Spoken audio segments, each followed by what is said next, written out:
Hey, everybody. Welcome to Art Tells a Story, Let It Tell Yours. I'm Matt Swift. I'm a local multimedia artist, educator, curator, and the co-founder for the Columbus Moving Image Art Review. I've done the last two interviews on the show here, and this is my third and final interview here in Columbus, Ohio. I'm very excited about the talk today. It's going to be a lot of fun. So first, I want to give a quick shout out to the Reese brothers, Jim and Michael, and their support of the arts. It is just amazing. If you watch the two other shows, I've already kind of fan crushed over them a little bit. But it's like their support of artists in this town is amazing, and being able to support this show is an amazing thing to have at this time. And then also, I of course have to thank my own partner in crime, Nikki Swift. She's the one that's been she's the Wizard of Oz behind the show, behind the curtain, making all of this happen, which is pretty amazing. Most of the time she's running this all without me. Like I've got a 9 to 5, so I'm usually not even here. So it's pretty amazing that she's pulling off this entire production pretty much single-handedly.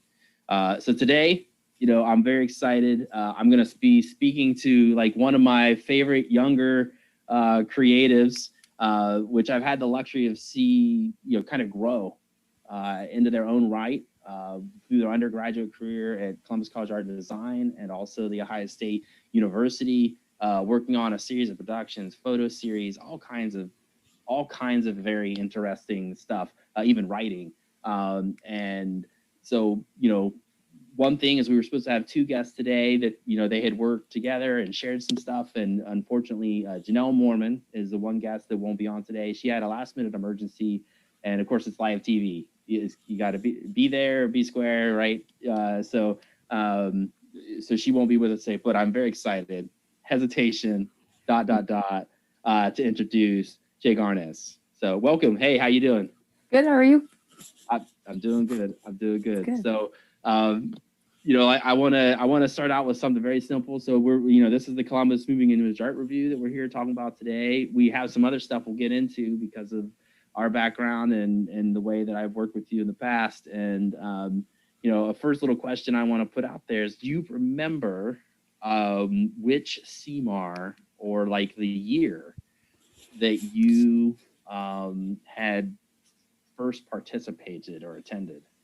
The first year I'd participated, was that, would it be 2016? Pretty close. Yeah, that's when you submitted. So so it would have been, it's CMAR 29, January 2017. Okay. And it was with your piece, this in my time is the danger. Right. And coincidentally, like Janelle, like that was the first time she had participated as well. Right. Piece, Why Do I Hate Myself? So right. And I just got to give a quick shout out real quick, with Janelle, like she has this whole, watching her grow from that piece that was this documentary experimentation of self-portrait and depression, and understanding what that's like and how we talk to ourselves and how do we get out of that cycle. Was just amazing. And now to the point where now she's now having that conversation with others about others to bring awareness to different causes because of it. And that's just an amazing thing to see. And I know that you witnessed that as well. Right. And growing in her art, she grew in her activism, and it's a really beautiful thing to watch happen. Yeah, definitely. So again, with your though, I mean, that was, everybody was very excited. I remember Phil Garrett was like, yo, Matt, you got to see this piece. You think you said CMAR? And I was like, yeah, we're gonna show this piece to CMAR. This is amazing. I'm really excited about this piece. It's really, really well put together, young perspective, but with some already thinking of using references from literature and other kinds of stuff, and updating thoughts about society. So can you maybe just, since I brought it up, can you tell me a little bit about that piece if you can? Yeah. So that piece came as it originally started as an assignment for Phil Garrett's intro to film class at CCAD then. And so people were we were supposed to look back at past literature, film, or quotes or speeches, anything, just to get inspiration. And we didn't have to include the text directly, I don't believe. But I knew instantly whenever the assignment was given to me that I wanted to use this particular quote from East of Eden by John Steinbeck, because it's always been this like, whenever I was like first reading his literature, it was just one of those like beautifully poetic pieces that was so nightmarish still and encapsulated so much. And I felt like it was so relevant to, like, embarrassingly like relevant really to modern time, despite it being written so long ago. And so it was very much about the dangers and changes in how we treat one another and in how we treat society as a whole and how we're grouped together as individuals. And I just really thought there was a, I don't know, kind of a dystopian feel to it. But even more so, I think now it's even more relevant, because then in like 2016, it was like a dystopian future that you were like thinking could happen, and now it's like kind of a dystopian present. And so I think that in a way it's like I don't know, I think it means more to me now even so than it did then, because it I don't know, kind of, I don't want to say foretold things, but it still is relevant, and I wish it wasn't, but it is. So yes, I completely agree. It's amazing how in 3 or 4 years, like, we really didn't change that much. So CG Ryan from our show last week, she's helping some people with Get Out the Vote show that's happening in coordination with the Vanderelli Room in a few weeks. And she had asked if I'd had any material that I might want to submit to that. And me and Nikki were like, oh man, we got like a week and a half. Like, what are we going to do? And I happened to look back, and like basically November of 2016, right after the, like during and after the election, I had made like 6 or 7 small little vignettes about the time. And it was all these protests, all this other activism that was happening. And I made all these little, and I was like, this doesn't look like 2016. This actually looks like today. right. I think that it's interesting the way that that time of like 2014 to 2016 kind of really like mirrors now, because like you had in 2014 to 2016, you had like the Black Lives Matter movement first really taking off, and like for a while it felt like people weren't talking about it as much, like people had just kind of used it as a trend, and like now it's back full force again, and we're having those conversations, and protests are doing more than I would have ever really, like, I don't know, it's dismal, but it's hopeful at the same time, because like I don't remember seeing anything quite like this. I don't feel like things can ever be the same. So it's like similar to where we were 4, 5, 6 years ago, but it's still different in a tone of, I think people have finally had enough, and they're angry, and they've had more than enough, and they're not dying down at all. And I think it's very, I don't know, it's very hard not to call back to those times.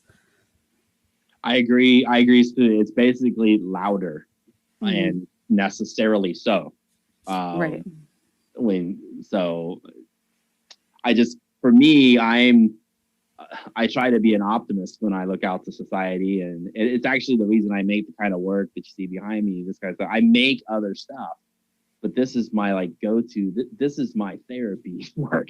This is I want to make something pretty about the world that I see, something meditative, something peaceful, because I know that that's not a reality that gets made an experience that gets made very often. And I want to do it for myself, because I want to try to be optimistic about what's out there.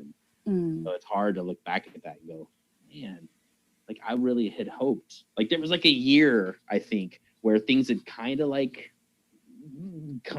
fizzled a little bit. Things weren't quite as loud, and then all of a sudden it's like boom. Right. And it's necessary.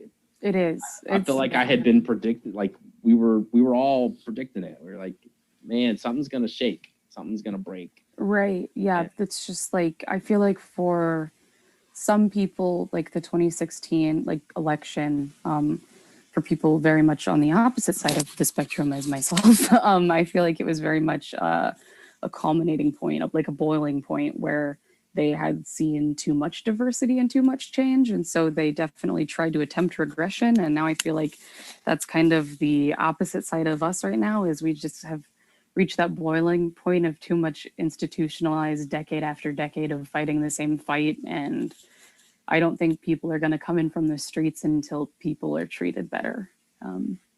Yeah. I agree. And especially with everything that's been going on the last few days. I mean, it's just, yeah.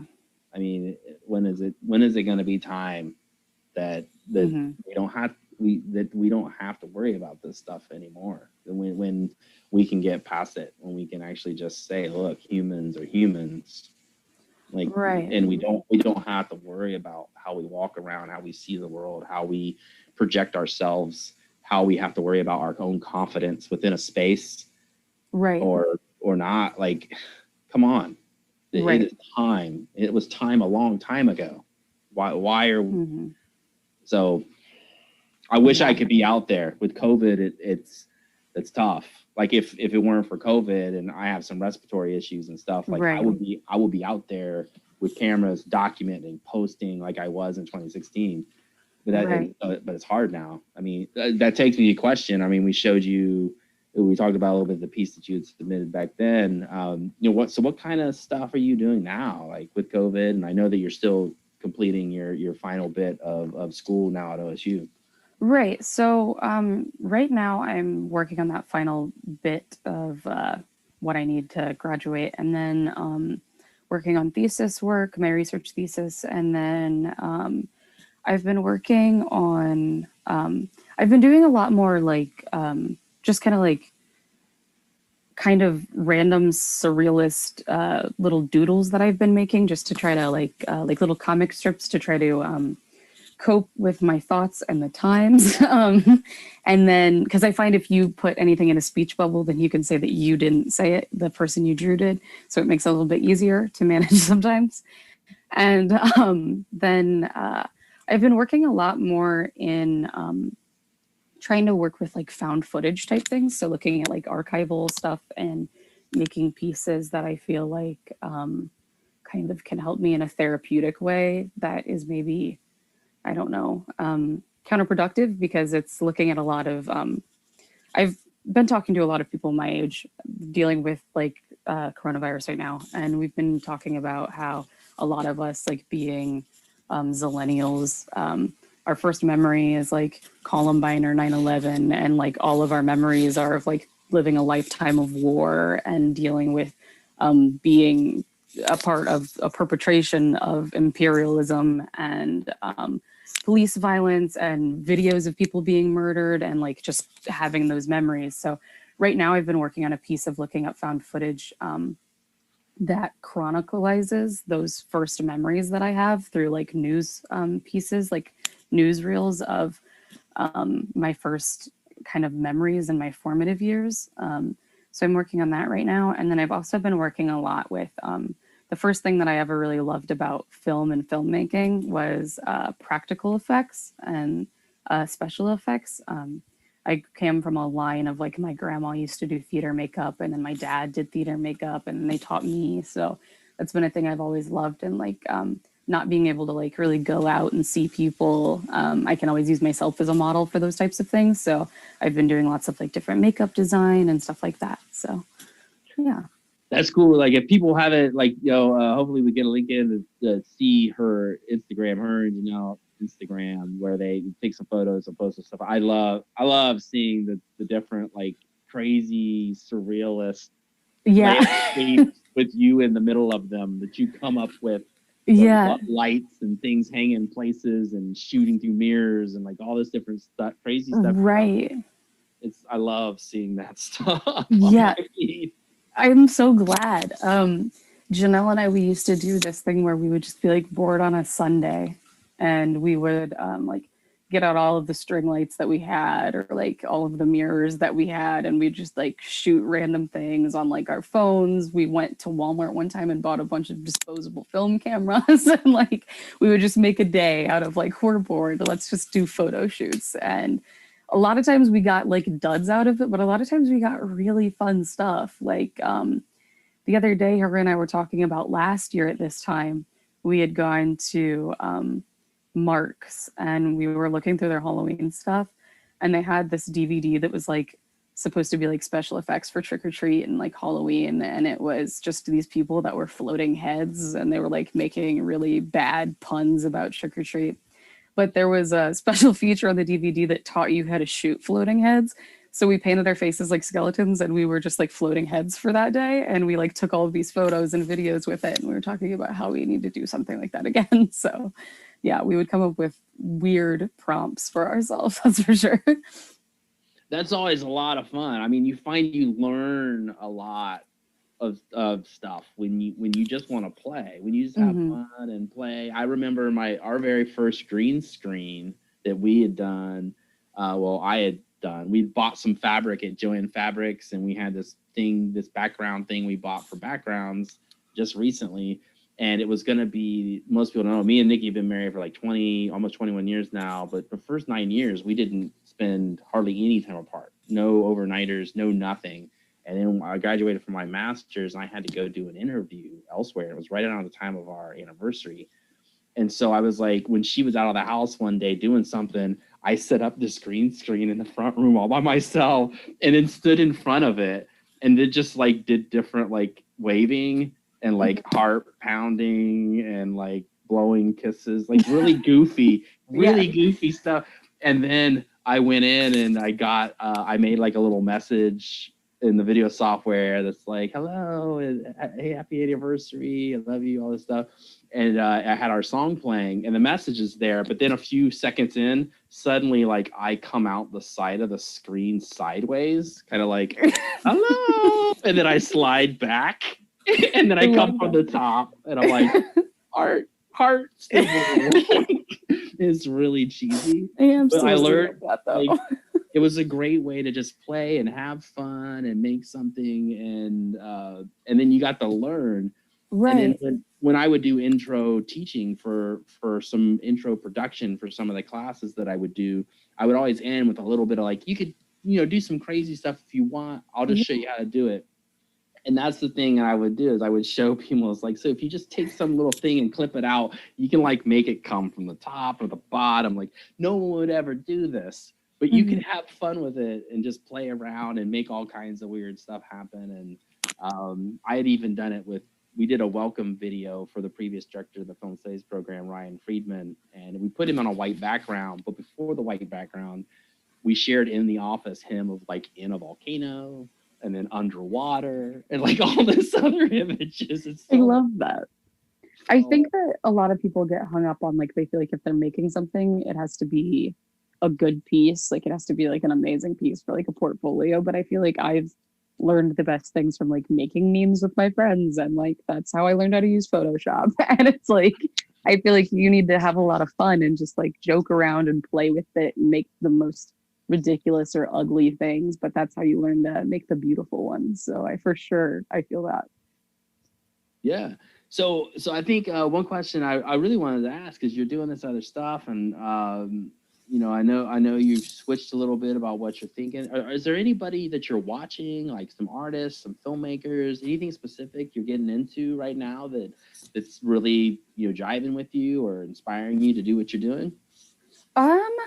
Right now I've been viewing a lot of and reviewing things for my research thesis. So I can't say that like very recently I have, but last semester I did take an avant-garde class at OSU, and there were lots of interesting filmmakers that I would have like alternatively never been subjected to, just because it's a lot more difficult to like go to a museum in Manhattan to see a specific type of show. And there were some artists that I was really subjected to then that were really quite beautiful. Like I've become really obsessed with Jack Smith's work since then.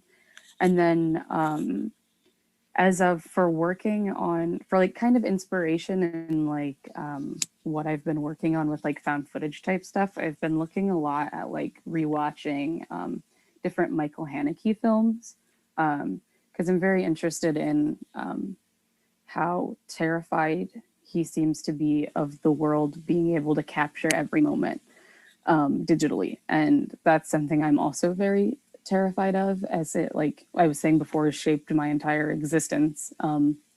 And so that's a thing that I keep finding myself going back to and like rewatching, like Funny Games or Benny's video. So. Cool. That's awesome. I mean, so if people haven't seen any of that stuff, now you got some names, people. Go check some of that out. I mean, that's the kind of thing, the My Handling stuff you're talking about. Like, those are the things that I want to watch, but I don't often watch because that little bit of anxiety and paranoia about that topic of things recorded and that's like one of my pet things that I'm a little like, as soon as the Beauty and the Beast from Disney came out, like back in the 90s, I felt like I was the Beast, like at the dinner table. Like I always had this, was a kid, I had this really clumsy eating style, and I like would take my time to prep, but then I would like make a mess eating. And I always felt like I didn't have that good hand coordination, and so like I would miss a lot and drop things, and I felt like, you know, everybody's watching, drop all the porridge all over my face or whatever. And that little kernel, like when I watch those kind of things, I'm just like, like, think you'll see me, I'll like put a pillow in front of my face. Like, I think I don't know. I think in what I'm interested in the most about it is that I think the thing I'm most interested in with art in general is that I'm very interested in art that is simultaneously beautiful and ugly. And I don't know if that has to necessarily be a medium or what, but I love that. And in looking at works like that explore what the digital age has done, I think it really, I don't know, they're like, my dad, he was a person that like got the first consumer camera you could buy and was obsessed with recording every family get together. So like I'll watch these tapes of family moments, and like the only way I feel like I know these people who died decades ago are from those videos, and like I feel like I know them now. But at the same time, it's also like the terrible things I've been able to like bear witness to because of the accessibility of filmmaking and distribution. Like different events like 9/11 and those types of things, like I was saying before with my generation. I think it's a beautiful and ugly thing because it binds us and allows anyone to be a filmmaker, but also it shows us terrifying things. So yeah, I totally get that love for the thing that's like, there's a beauty in the ugliness of it, or even just like the not well put together, or the graininess, or, you know, just there's something in an intent to make that style that really draws me in as well. You know, but again, like it's the aggressive avant-garde style that we were educated on from the 50s and 60s, where people were really trying to, you know, jack up your eyeballs, for lack of a layman's way of saying it. It's very aggressive and very raw in both positive and negative ways. Yeah. So, you know, so you mentioned your thesis there that you were working on. Like, why don't you tell us all a little bit about like how you're wrapping up your undergraduate here? Yeah, so I am currently working on my research thesis. It's my third semester working on it. While I am a film studies major, I like to study lots of different kinds of media. So I'm not strictly looking at true crime film, but it is a true crime thesis. So I'm looking at pieces of literature, songs, shows, comic books. I'm kind of looking at a wide range of things. And the goal of my thesis is to look at how how true crime film has always been a thing within film. It's always been a thing within pop culture, but it's arguably changed over time with all cinema. And in what reasons and ways, and in how our actual day-to-day lives of, again, looking at media and the digital age, and going from a time to which in the 70s, whenever people were dying to see a snuff film and we're making fake ones and marketing it as such, to now, whenever every day you see a new person being beaten to death by a police officer on Facebook. And that's a few decades and a lot of change. And it has done a lot for how we communicate, and it's done a lot for what's expected of film. So that's largely what I'm looking at. Cool.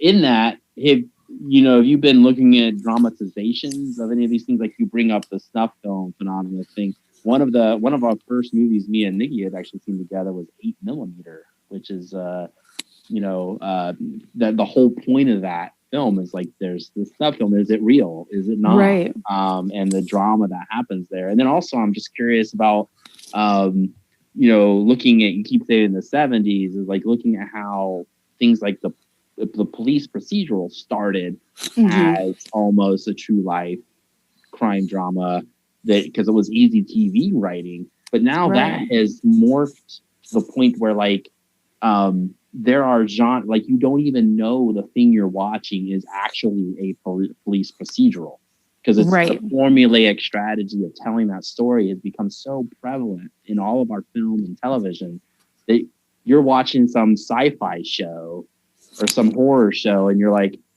this is totally a police procedural. Right. But with werewolves. Right. Yeah. I think that crime in itself as a genre is very, very unique, but I think that true crime especially, whether it being like we're trying to be as accurate as possible or here's a very convoluted, ridiculous recreation of what it's like, I feel like true crime is really unique because it like, I don't know, it finds a way to borrow from so many different genres in itself as well. And like whenever you're talking about 8mm or snuff or Cannibal Holocaust, films like that, that people believed were real snuff films, if they believed they were watching like cannibalism happen or the Manson murders, like I think it's very interesting that we had a point in time in which people were trying to market, you can see actual terror and lives being lost. And like, it's such an everyday thing now. And it's just, I don't know. I feel like true crime film and television, because God knows television's saturated with true crime right now. It almost feels like it's had to become more insensitive in those recreations because they have to be like in your face, because who's shocked by anything anymore? And I think that that's one of the most interesting aspects about that personally. Yeah. So what comes first, right? I mean, we have all this debate within film and media studies about like whether, like how much of an impact does the movement of genres actually influence society, or society influencing that movement of those genres, right? And where is that line? How do you cross it? And so, with more of this like easy the movement into crime and showing crime on television and not having a counterpart, not having a lot, we don't really have a lot of like Mr. Rogers of primetime television necessarily. We have like the sitcom, but where's the counterpoint to that? And right. And so with that saturation of that genre, like has it not influenced society in a way that is making crime more prevalent, making us crave more excitement and have more anxiety about crime than maybe we need to have? I don't know. I don't have an answer for that. Yeah, I'm not sure either. And then I wonder a lot in what ways those things coexist with desensitization. Like, I feel like I've never been really desensed by like a fiction film for the most part. I don't know. I'm a person that watches all kinds of things that, like whenever Janelle and I watch movies together, I'll suggest a movie and she'll always ask me first thing, like, does an animal die in it? Because if so, I'm not watching it. And like, I'm not like very much a person where anything bothers me in a film. But in general, is just a person who's interested in like bizarre things and working on this thesis. I've like stumbled to parts of the internet where there are things I wish I had never seen, where it's just like so easily accessible that I feel like it's impossible to not like draw conclusions between like, whenever we had people fawning over Mondo films to like the introduction of shock sites. So I feel like it's a really bizarre time, and I don't know who's informing what, but I think it's a lot for a lot of people to bear witness to, especially with how technology has changed. Like the first real record that we have of actual on-screen murders, the Zapruder tape of JFK's assassination. And it's like interesting to talk to people older than me, like my parents, like they were alive when he was assassinated. They lived to see the Rodney King beating tape. They're seeing these people assaulted and murdered on the news. Like that's only a few decades. That's a person's not even full lifespan to experience all of those things and those changes and all of the craziness that can come from it. So I think we're connected in great ways, but we're also connected in ways where we can see anything terrible. So yeah, I mean, that history of Vietnam kind of being the first televised war being, I mean, we were filming it before, so I'm pretty sure that like a doc class or something, I know that you're taking a doc class. I don't know if they're showing like Battle of San Pietro, but that's like one of our first, like when I was a student, that was one of the first things that was World War II. And there was this really popular, like really well-made film that comes out of the We Will Fight. That a propaganda kind of documentaries about the battle. And, they had people in the army with cameras walking around like filming films and making decisions about how to tell the story of this war. That is... Yeah, in our doc class, we did recently watch, is it The Spanish Earth? And that had footage of actual war from like just before World War II. And it was, very, very interesting to see. I mean, I hate this is a rough film and you got to be prepared to see it. But one of our biggest intros into this area is when we started to study New Latin cinema. And in the 70s, there was this huge push, a new wave of cinema after French New Wave, New Latin cinema. And the kind of one of the manifesto pieces there was La Horas de los Hornos, which is the Hour of Furnaces. And man, we were so blessed. Like we found a 16 millimeter copy of it at OSU that they had. And me and Nikki have seen this thing a dozen times. It's influenced a lot of things that we've done over the years. And it's raw guerrilla footage, as if like somebody was following everybody around. Like somebody was in Louisville right now with a camera up close, getting at the cops, getting at the protesters, people fighting. I mean, they were having a lot of stuff. I mean, and then there's, I can't remember what film it is now because it's blank and there's a handful, but there's one of them where it was like basically the protester just gets shot by a cop. Like, and it's on film, it's part of this film. And it's seeing that it's just a very powerful thing. That's one thing that I've also been really interested in is that whenever we have documentary, I feel like in documentary and documentation, we often see those types of things, but I feel like we're expecting to see it. And then there's being strapped into social media and having access to all of the pure chaos that's happening anywhere in the world. But then I've been looking at a few things like the film Fruitvale Station, which at the end of the film, of course, shows the actual shooting footage of Oscar Grant by a police officer. And so there's this interesting middle ground that I admittedly have tough times. I don't know how to feel about it, of the commercialization of those types of footage, like pieces obviously for activism and awareness, but especially Black people watching these films, the constant trauma of seeing those things and the inability for the deceased to consent to, I wouldn't want people to do a standing ovation for me being shot to death at Sundance. So like, where does the ethics lie really? And how do we even have that conversation whenever most of the ability to do that is kind of unprecedented? Yeah. I mean, I totally agree. It just sparks all kinds of conversations about Frederick Wiseman and his work. Because he has one film in a mental institution where he thought he had approval to film all of these people. And then afterwards, the families kind of revolted and had the film basically locked from society for like 30, 40 years. But no one could see it because they didn't think their actual family that were in the institution could get permission. And then he turns around and he does it on the hospital system, and he does it in high schools, and he does it in the police force. Where he has just a film called Police, and he just he's like fly on the wall right in your face, and it was I don't know. It's there is a difference between the kind of filmmaker, I think, and the kind of filmmaker that's glamorizing it. Right. I think there's for certain a difference. And I think that there's, I think it's a conversation that like news media has ignored for a long time. Like since like the introduction of like the 24/7 news cycle, like things haven't been the same really. It's been constant like fear mongering and what gets views and like, is it ethical to show this and who really cares? Is at least how it feels as a viewer with American news media. And I feel like it's a conversation that film is like just now in a way having to grapple with, because I don't know, like in the days of like the 70s and 80s, it's not that those things didn't exist, but they were a lot more underground. You know, it's not like everybody was lining up to go see Cannibal Holocaust, you know, it's like a more niche cult group. And so we didn't have to deal with it on as big of a level as we do now. So I think that that's a really interesting time for film to exist in.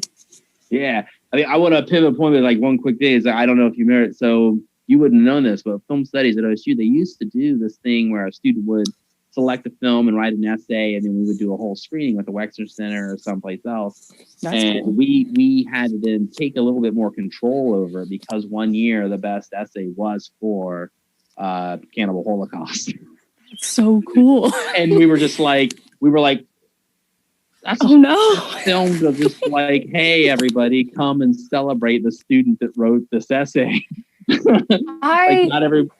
That's brilliant. I am very much I love horror movies. I love B films. I love weird things that nobody wants to see that have been buried, and that's my favorite thing. I can't imagine anything greater than viewing Cannibal Holocaust in the Wexner Center. Right. So I mean, I apologize for everybody here. So I used to run the film study. I used to help run the film studies program at Ohio State, and I actually was, I helped advise Sharon for a little bit while I was still there until recently. So we have a little bit, this is two film nerds. She come into my office and we couldn't stop talking. She's like, I gotta go to class. I'm like, yeah, no, I got emails. And we get a spiral on this stuff. So yeah. So I like to love the weird stuff. Switch gears a little bit and talk about right. So you got this creative stuff that you want to do. You're talking about theatrical stuff and practical effect, and then also writing, and then these experimental art stuff. And you got like a term left. You got what? I think we're at 9 weeks or something. Do you have? What's your plan? What have you given thought to your plans after the undergraduate education? I think this is a really important thing that people should hear. Yeah. So in like January of this year, I was looking at schools to apply for grad school, or deciding if I wanted to do like exactly grad school, if I wanted to do like a more specialized degree, or like what exactly I wanted to study next, but I knew I wanted to study something more. And then the coronavirus hit, and right now my main goal is to live until it is done. That's right now the dream, because it seems absolutely mortifying right now.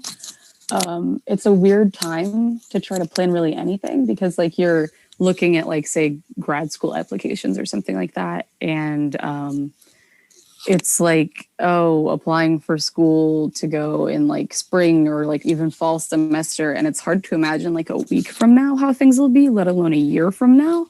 And it's just very interesting to try and plan those future things. And I think that career searches are kind of, I don't know, in some ways, like it's better this kind of pandemic happening now than in like 1990 because of the internet access and the way that we're plugged in. But at the same time, I think that comes with new risks. Like I've applied to so many jobs, and like so many of them have ended up to be scams in the long run, which is like a thing that, people didn't have to worry about before. So I think it's a thing that you really have to like be an advocate for yourself. And people are constantly like saying like, oh, you should have a plan whenever you're graduating. But I feel like, I mean, I haven't graduated yet and I don't have a plan, so I can't say this is foolproof. I might end up going down a terrible path. I doubt that. But I feel like it's really hard to have that right now. And I feel like the most important thing is really just staying like mentally and physically safe and navigating that in whatever way you can. And Who cares if you don't have a job in your field right now, as long as you have a job if you need the money, or just take a break if you can afford that and take a breather, because the world's just crazy. It seems like it's been a year, but also 10 years, but also half a year in this whole year. So it's a really weird time to try to adapt and learn. Yeah. I mean, I would completely agree with you there. And, you know, I think the important thing to know is, you know, not everybody, you know, you go and you get your degree, and when you get out, maybe you don't do what you studied in your undergrad, and that's fine. You change, you shift gears, and people should be okay with making that decision. You know, I surely did. Like, I've done I did so many jobs one year part-time that I could not file taxes online through the state because I had too many different employers. Like, it's crazy. You just do what you got to do, right? You do what you got to do, and hopefully you can find the balance in yourself. You can find who you are and figure it out. As like some people, I mean, maybe I've told you this before in a meeting, is like some people like to basically do for a living what they like to do for themselves. And some people, they like to just kind of have a job that, like, they make the money they need to make. They don't really need to care about it. And then when they're at home with themselves in their own life, that's when they do what they like to do. And that's a hard thing to figure out who you are. Where are you at in that spectrum? I have a friend that, like, he didn't finish his undergrad, and he just works at one of those big box stores. He's done that for years. Very talented guy. And he just never, and it was because, I'm going to work part-time at this big box store. I got insurance now. I can pay my bills. Right. And guess what? I've got all this time on my hands because I only work like 25, 30 hours a week. And that's enough. I've created a discipline for myself. And now I can just do whatever I want within reason to make this life happen.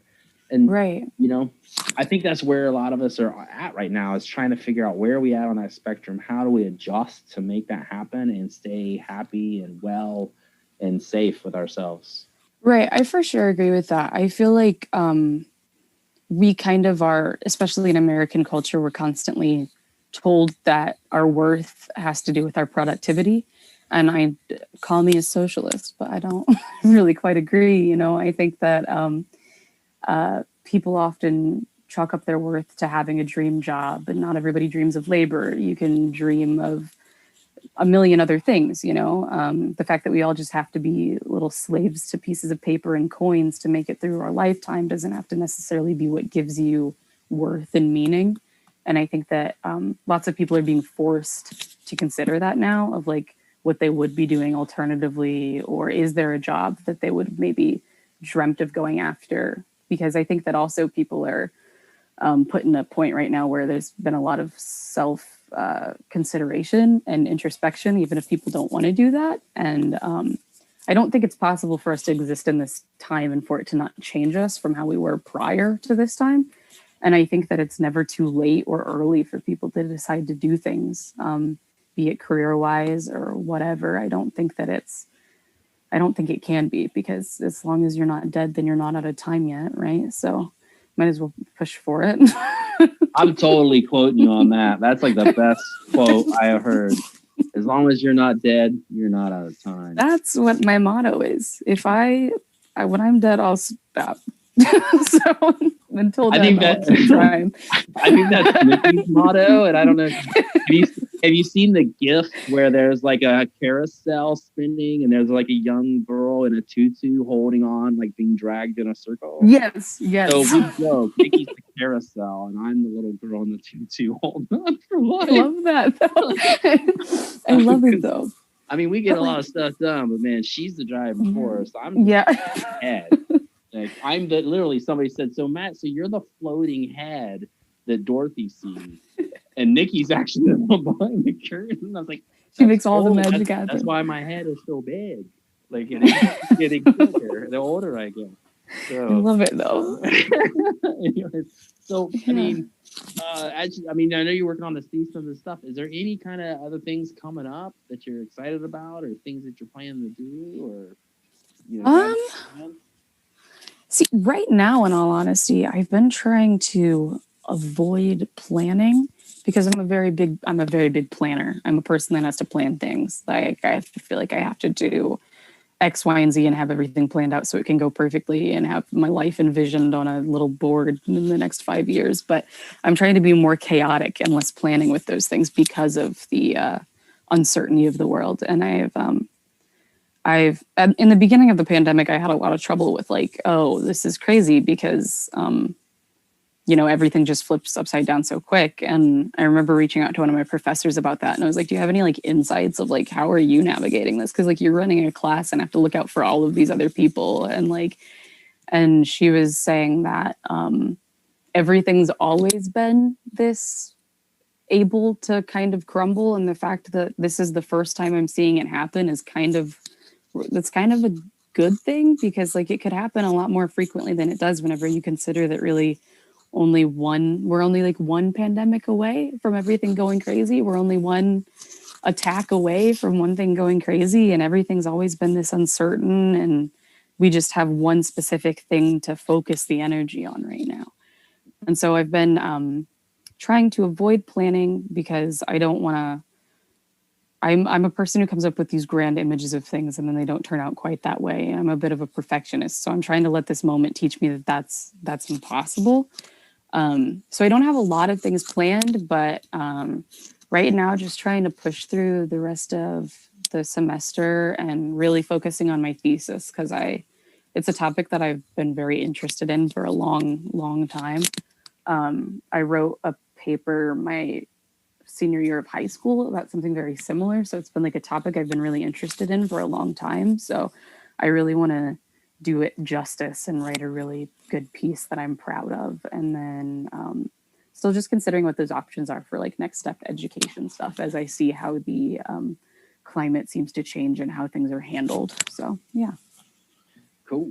Awesome. Well, I mean, we're at about 48 minutes, so Okay. this seems like a good place to wrap up. It's so great seeing you. It's been a little while since we've been able to catch up. I know, right? It feels like forever. We just need to start doing this weekly because yeah, I like have like so many. Like there are sometimes where I'll be watching a film and I'll just have like a film dork thought, and I'm like, is it okay to send Matt an email at 3 a.m. with this thought? Yeah, I mean that's cool. I mean, feel free to hit me up, whatever. It's like, Sure. I'm actually still the advisor for Film and Video Society, and I actually have a call with him at 7:00 tonight. So, feel free to reach out at any time, and for sure. it was so great hearing what you're doing and. That you're staying safe and things are going well and that you're about to wrap up your degree. And I hope everybody watching today, this is a very valuable insight. I'm going to have a little hard time getting a little of a clown, but these people are our future. And I hope that, we can just get out of all this. So I'm kind of happy that we're all young enough for us that are.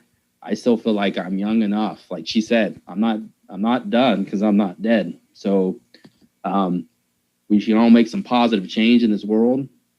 We can all do some great things. Let's make some great art. Let's write some stuff. Let's put some stuff out there. Let's stamp this time with what's important and what the human race means. Right. And so with that, try to get out of that there a little bit. The Columbus Moving Image Art Review is actually coming up. A little bit self-promotion here. The deadline's this Sunday to submit stuff. We already got a handful of submissions, but there's always room for more. And so if people have things they want to submit, little things they're working on, something small. Like last time, one of our friends, he submitted his first piece, Matt Yoho, called Fireflies. And it's just, he had looked out on his porch, there's all these fireflies, and he just made up this funny little skit about being a firefly farmer and that he was going to take them down to market and he hopes that they sell well.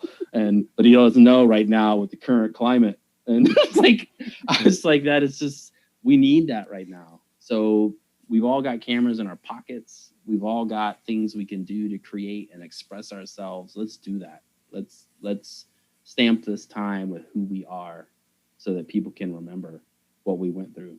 So thank you very much, Jay, for coming on the show today. Yeah, thank you for having me. I got so excited whenever you had messaged and asked about it. So I love seeing that you guys are still making things to keep people inspired and in tune in the community, because I think that that's one of the things about the work that you guys do is like I never felt at home as a like filmmaker in Columbus until I did Columbus Moving Image Art Review. It's an important thing that you guys do. Awesome. Thank you so much. That's an amazing thing to hear. You know, we don't often do a lot of feedback sessions or anything like that. And so it's been really amazing. I have to thank Eric and CG2 for the last 2 episodes. It's really meant a lot to us to hear from all of you who participated, like how much it meant to you, the work that we do. Because, you know, a lot of people may not know, if you're getting to this show for the first time, Columbus Moving Image Art Review, we've been doing it for 10 years. We do it 4 times a year. It's a screening event of local, you know, surrounding area, film, animation, narrative, documentary, you name it. It uses light, it moves. We will try to show it at some point somehow. And we don't bar genre, we don't bar type, we basically, you send us the work, we watch the work, we make a show, and that's it. There's no real other rules. And we try to show as much as we can by whoever we can. It's completely free to submit, free to attend. Not a dime changes hands. So you're talking about socialist structures here, the things that are about the papers and coins. Yes. Like that No is our papers and mission. coins. Our mission is no papers and coins, because guess what happens then? I'm just gonna put this out there. As soon as I have to charge admission, and I give credit to everybody out there that's running these places and these organizations, and they're providing these services in a way that, of course, we can't with the Columbus Moving Image Art Review. But as soon as I have to start charging ticket prices and I have to start charging fees for people to submit, is the moment where I decide who wins and who loses, who's good and who's bad, and whose creative art and expression is actually worth more than somebody else's. And I'm sorry, that's not who I am. I believe that all creative expression is valid and important to the world.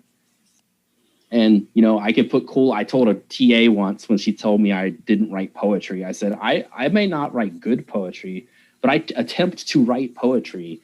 So if I put Kool-Aid in my mouth and swirl it up and spit it on a white wall and it stains the wall, yeah, that may be pretty bad art. But I'm going to call it art because guess what? We just duct tape a banana to a wall and somebody sold that, right?